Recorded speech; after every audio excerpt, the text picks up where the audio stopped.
Dice Deuteronomio capítulo 6, versículo 4. Dice: oye Israel, el Señor nuestro Dios, el Señor es uno. Quiero hablar en este primer mensaje de la serie ¿en qué creemos? Es que creemos en la adoración a un solo Dios. Esta semana estuve hablando con mi hermano y él tiene un trabajo que le permite estar en diferentes lugares del mundo. Es una empresa de Estados Unidos, él trabaja por medio de outsourcing, trabaja desde cualquier parte del mundo y un trabajo soñado que Dios le dio. Él es bilingüe, sabe de negocios, en fin. Y esta empresa a veces le permite viajar a ferias empresariales o a cerrar negocios a algunas partes del mundo. Y dentro de lo que hablábamos, él me contaba que una de las experiencias que le ha impactado es visitar la India, el país de la India, y tuvo la oportunidad de estar en varias ciudades. Y una de las cosas interesantes de la India es que tienen muchos dioses, son politeístas, creen en muchísimos dioses. Se dice que la India tiene dos sectores. Un sector es muy politeísta y el otro sector es monoteísta, creen en un solo Dios. Pero este sector que es politeísta creen alrededor de 300 millones de dioses, donde uno de sus dioses es la vaca. Y mi hermano me contó que es curioso ver cómo va un carro por la calle y si hay una vaca que sale a la calle, a la carretera, ellos paran y es un respeto para con ellas, porque son dioses. Imagínense algunos acá carnívoros. Pues la historia del pueblo de Israel y este texto que leímos al inicio: oye Israel, el Señor nuestro Dios, el Señor es uno, se da en el contexto de que Dios llama a Abraham el padre de Israel, pero Abraham luego tiene a Isaac, Isaac luego tiene a Jacob, como nombrando el contexto de este texto que leímos. Y Jacob, nieto de Abraham, tiene 12 hijos. Uno de esos 12 hijos se llama José. José tuvo la oportunidad de ir a Egipto, primeramente como esclavo, pero luego empieza a ser mayordomo de la casa del general del ejército en Egipto. Y luego tiene la oportunidad de escalar a ser el segundo al mando de Egipto. Por encima de él solo estaba el faraón, y José era gobernador de Egipto. Faraón era como el presidente de la nación. José empieza y se instala en Egipto. Luego vienen sus 11 hermanos, su padre viene en Egipto, viene su pueblo, él los arropa en Egipto y empiezan ellos a crecer en Egipto en número, su descendencia, sus generaciones. Luego muere José y José era israelita, entonces Israel empieza a crecer en Egipto y Egipto los arropó a ellos. Pero al tiempo se levantó un faraón, dice la Biblia, que no conocía a José, que no conocía la historia de José y de por qué este pueblo extranjero estaba en Egipto, por qué Israel estaba en Egipto. Entonces lo que hizo este faraón fue empezar a oprimirlos y los esclavizó. Empezaron a trabajar muy duramente, trabajos forzosos, no tenían descanso, en fin. Así vivieron 400 años. Y luego de los 400 años, Dios levantó un libertador llamado Moisés. Y Moisés saca a Israel de Egipto y los lleva a una mejor tierra, la tierra de Canaán.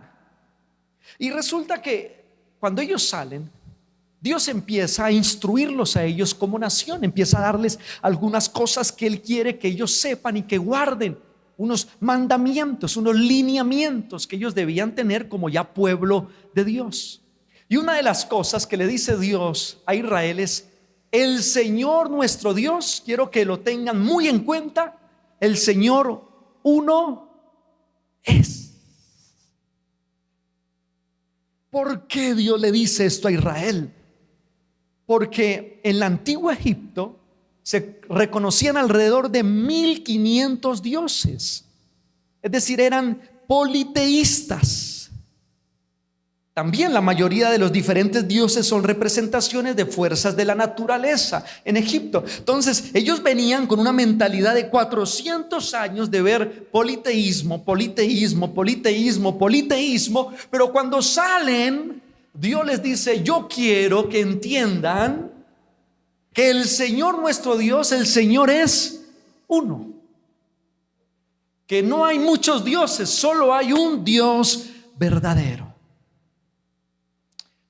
Ahora, esto lo vemos a lo largo de la historia, porque la unicidad de Dios es un mensaje importante y central en la Biblia. Entonces, miremos algunos textos bíblicos. Vamos a mirarlos en el Antiguo Testamento. El Antiguo Testamento son todos los escritos que fueron antes de Jesucristo. Antes de que naciera Jesucristo, están estos escritos que están en la Biblia. Entonces, Deuteronomio 4:39 dice: Israel, aprende y reflexiona hoy en tu corazón que el Señor es Dios, lo mismo arriba en el cielo que abajo en la tierra, y que no hay otro Dios.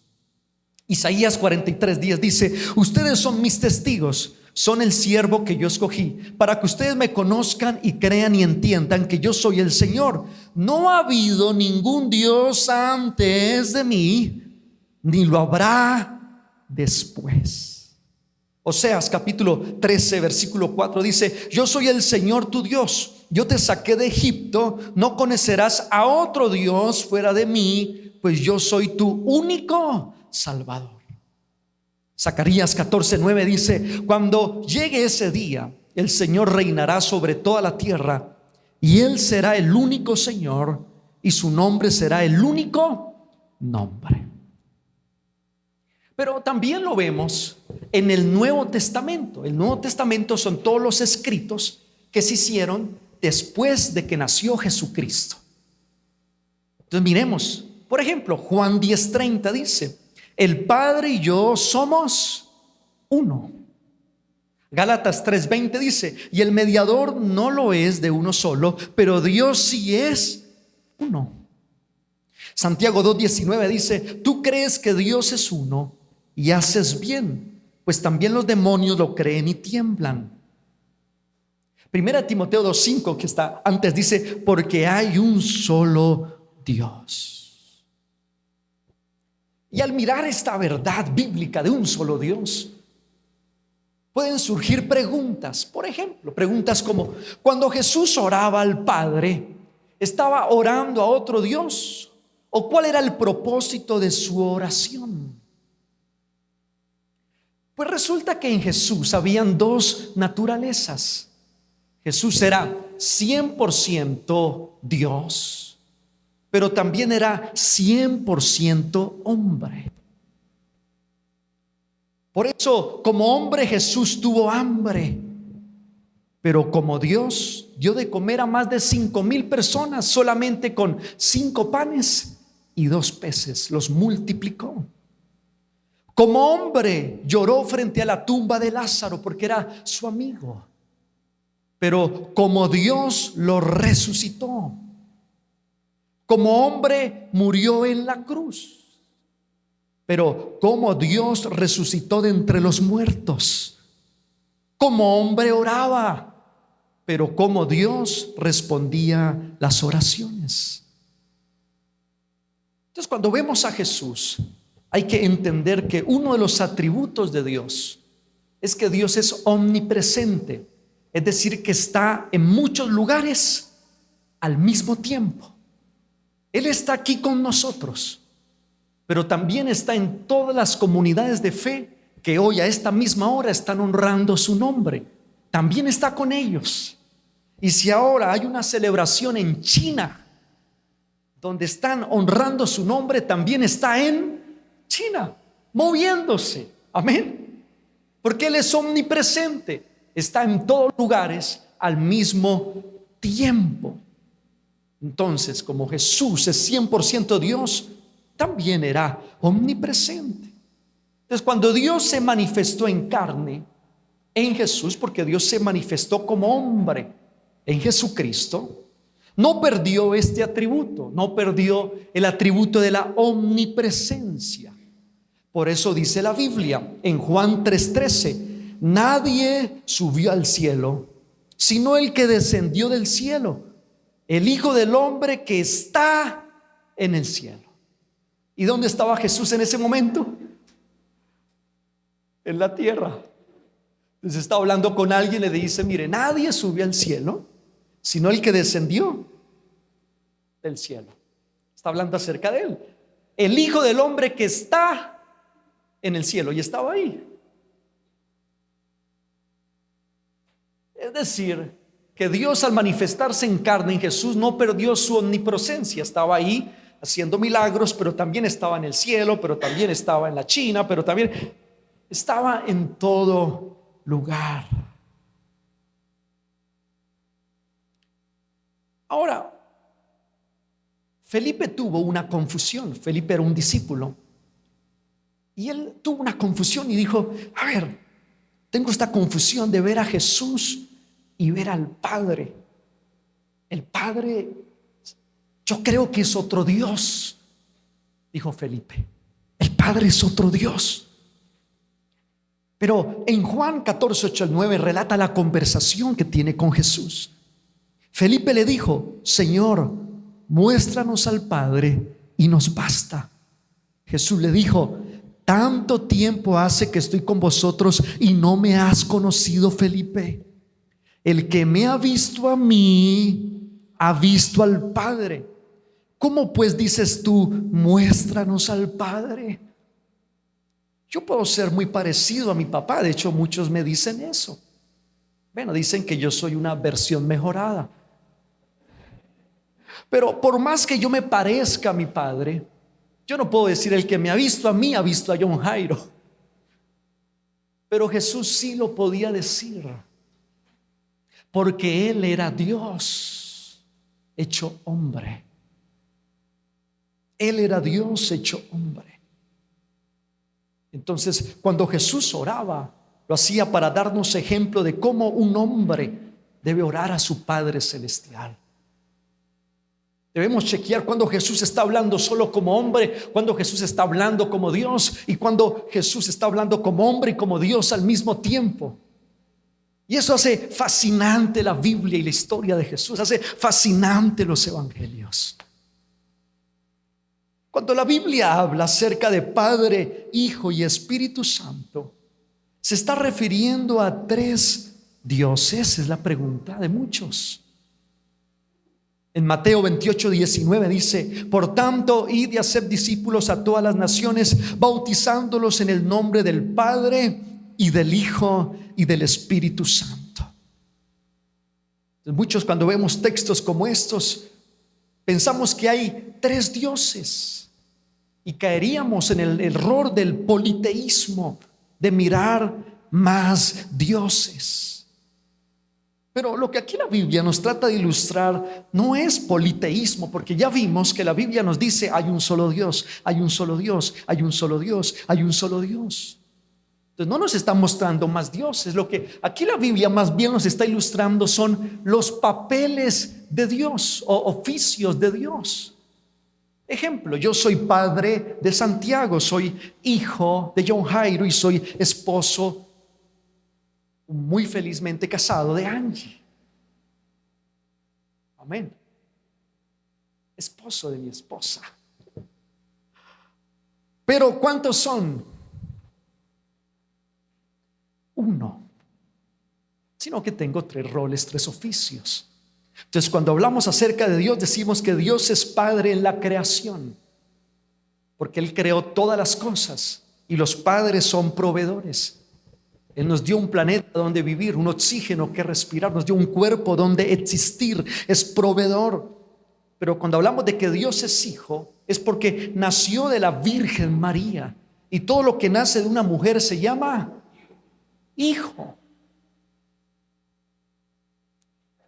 Entonces decimos que es hijo en la redención, porque ese propósito de esa manifestación de Dios en carne era redimirnos o rescatarnos de las consecuencias del pecado al morir en la cruz y resucitar. Y cuando decimos que Dios es Espíritu Santo, lo decimos en la santificación. Dios es Espíritu Santo porque hoy se manifiesta a través de su Espíritu. Y su Espíritu, un objetivo de Él es santificarnos. Solo el hombre puede ser transformado, cambiar a una nueva vida, apartada del pecado y una vida en santidad solamente por la obra del Espíritu Santo, que es la que nos santifica, la que nos empieza a convencer de pecado y la que nos da la fuerza y el querer cambiar. Ahora, es curioso mirar que este texto dice en el nombre, bautizándolos en el nombre. Mire que no dice en los nombres, sino que dice en el nombre. Es decir, que ¿cuántos nombres hay? Uno. Hay un nombre del Padre, un nombre del Hijo, un nombre del Espíritu Santo. ¿Cómo es ese nombre? Jesús. Y Jesús no es el nombre que nosotros hayamos querido darle a Dios, sino que es el nombre que Él quiso para Él. Jesús. Y por eso esta iglesia se llama Jesús Home, porque tiene el nombre de Dios. Amén. Démosle un aplauso al Señor.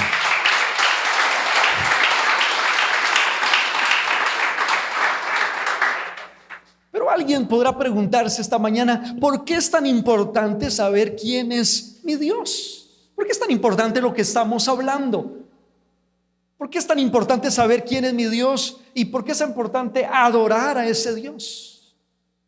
Porque nos convertimos en quien adoramos. Si me ayudan con la siguiente imagen, nos convertimos en quien adoramos. Tú te conviertes en quien adoras. Por eso dice 2 Corintios 3:18, así que todos nosotros, a quienes nos ha sido quitado el velo, podemos ver y reflejar la gloria del Señor. El Señor, quien es el Espíritu, nos hace más y más parecidos a Él a medida que somos, ¿qué dice ahí? Transformados a su gloriosa imagen. Nos convertimos en lo que adoramos. Por eso, si adoramos a Jesús, nos vamos a convertir en Jesús. Nos vamos a parecer a Jesús.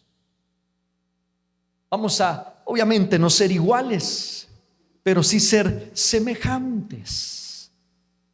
Vamos a pensar como Él piensa, vamos a amar como Él ama, vamos a abrazar como Él abrazaba, vamos a ayudar como Él ayudaba, vamos a servir como Él servía. Vamos a parecernos cada vez más a Jesús porque Él es nuestro Dios. Nos convertimos en quien adoramos. Y dice que el Señor nos va haciendo más y más parecidos a Él. Ahora, es interesante poder mirar algo. Y es que Jesús, nuestro Dios, no comparte su gloria. Dice Isaías 42, versículo 8, yo soy el Señor, este es mi nombre, y no daré a otro mi gloria, ni mi alabanza a esculturas. Jesús no comparte su gloria, no comparte su gloria con otro Dios, no comparte su gloria con otro Señor. Y Él desea que toda la gloria solamente se la demos a Él. Solamente a Él. Ahora la pregunta es, ¿cómo darle gloria y alabanza al Señor? Está bien, yo quiero adorar a Jesús. Yo quiero parecerme cada vez más a Jesús. Él es mi Dios. ¿Cómo darle gloria a Jesús? La Biblia dice en el Salmo 47:1, pueblos todos, batid las manos, aclamad a Dios con voz de júbilo. Y lo primero para darle gloria y alabanza al Señor, a Jesucristo, es con nuestras manos y con nuestra boca. Cuando nosotros aplaudimos a Jesús, le estamos dando gloria a Él. Cuando nosotros con nuestra boca, dice, aclamemos con voz de ¿qué? De júbilo. Yo quiero animarles porque cuando nosotros proyectamos la letra de las canciones acá adelante, no es para que las miremos solamente y digamos qué hermosa letra. Es para que con nuestra boca las cantemos. Es para que con nuestra boca digamos, voy a soltar en Dios mi problema. Voy a gritar, aleluya, aleluya. Porque hay muchos que solo se quedan pensando en la letra. Pero aquí dice la Biblia que damos gloria al Señor cuando aclamamos con voz de júbilo. Pero también cuando batimos las manos, nuestras manos también le dan gloria al Señor. Cuando aplaudimos, cuando estamos cantando al Señor, cuando damos un aplauso. Y cuando en la adoración, como no se puede aplaudir, entonces en mi caso personal yo levanto mis manos. Pero siempre nuestras manos deben dar gloria al Señor. Nuestros labios deben dar gloria al Señor. Es muy importante la música. Pero también la Biblia habla de que con los pies podemos alabar y dar gloria al Señor. Dice el Salmo 154, alabadle con panderos y danza. Amén, la danza se hace con los pies. El baile se hace con los pies. Y esta tarima no me permite moverme mucho porque de pronto me voy para abajo. Pero más adelante vamos a tener una tarima más firme. Amén. Porque danzar con nuestros pies. Por eso me encanta ir a la finca Alianza, porque allá sí puedo saltar como un corderito extraviado de la manada. No. Pero me encanta ir allá porque allá puedo saltar. Porque con nuestros pies también adoramos y damos gloria al Señor. Y qué bueno como iglesia, y uno de los ADN de esta iglesia es que alabamos al Señor y le damos un buen espacio para la música. Por eso tenemos alrededor de 28 minutos de alabanza y adoración en cada celebración, porque es importante darle gloria y alabanza al Señor. Y quiero motivarles a llegar temprano, a llegar antes de las 10 de la mañana, 9:50. Siempre les animamos a llegar a las 9:50, porque la alabanza y la adoración es lo que tú le das al Señor.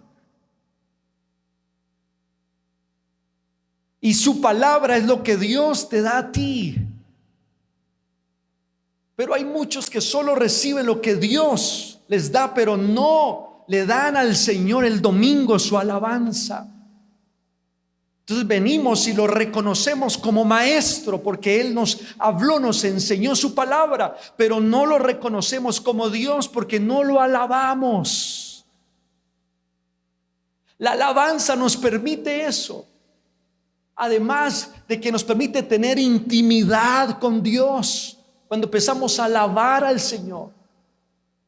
Cuando un esposo quiere ser un poco sabio y conquistar el corazón de su esposa, empieza a alabarla. Empieza a decirle: mi amor, qué rico te quedaron esos suyucos. Con carne molida, no, qué delicia. Aunque no te gusten, pero tú quieres conquistar el corazón de tu esposa ese día. Qué bonito te quedó la comida. Qué rico te quedó la comida. Qué delicioso. Qué bueno que te quedó el aseo en casa. Qué rico que huele el aroma en casa. Ese peinado te luce muy bien. Esa ropa que te pusiste, mi amor. Y empezamos a elogiarla. Y el alabarla, entonces ella empieza a mirarnos con otros ojos. Y al seguir alabándola, entonces ella se acercará a nosotros, se sentará en nuestros pies y ya el resto no les interesa, pero pero habrá adoración o habrá intimidad. Asimismo con Dios, cuando nosotros venimos y empezamos a alabar al Señor desde la primera canción y empezamos a cantarle, y así no nos sepamos mucho la canción inicialmente, aunque cada mes nosotros enviamos a los grupos de WhatsApp los links de las canciones de ese mes, porque son las canciones que se van a estar cantando los domingos. Entonces, una persona que quiere darle gloria a Jesús es pilosa y dice: muy bien, estos son los links, voy a tenerlos y voy a empezar a escuchar las canciones, voy a aprendérmelas, porque son las canciones que van a estar sonando este mes en la iglesia, y empieza a colocarlas también en casa, las de alabanza, las de adoración, las que son más rápidas, las que son más lentas, empieza a colocarlas,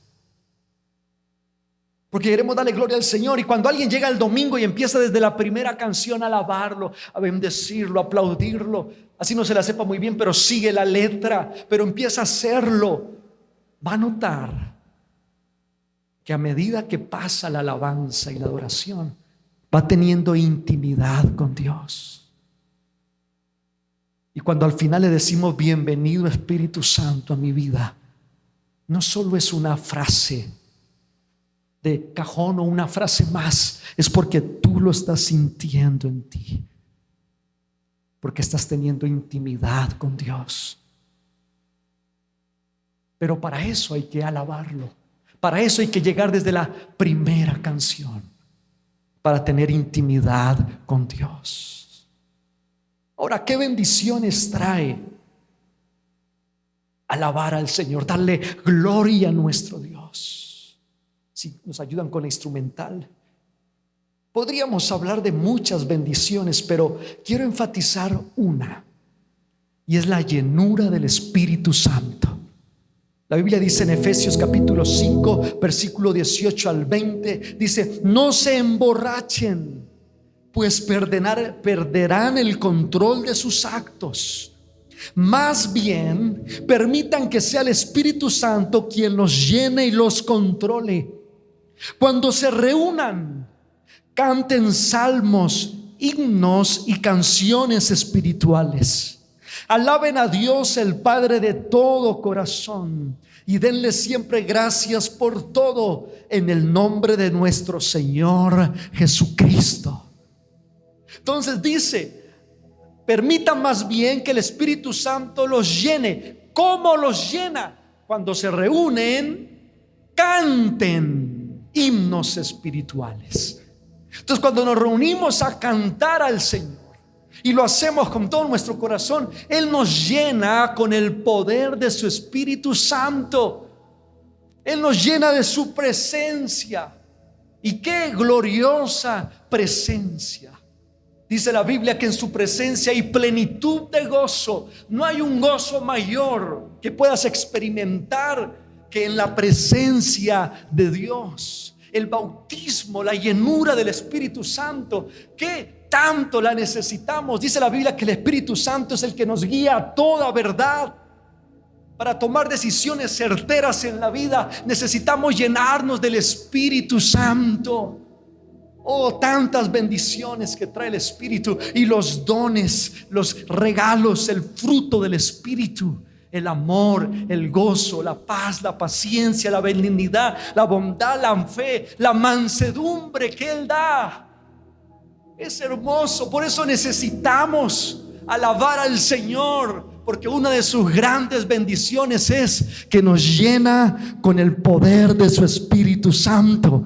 ¿Cuántos desean ser llenos del Espíritu Santo?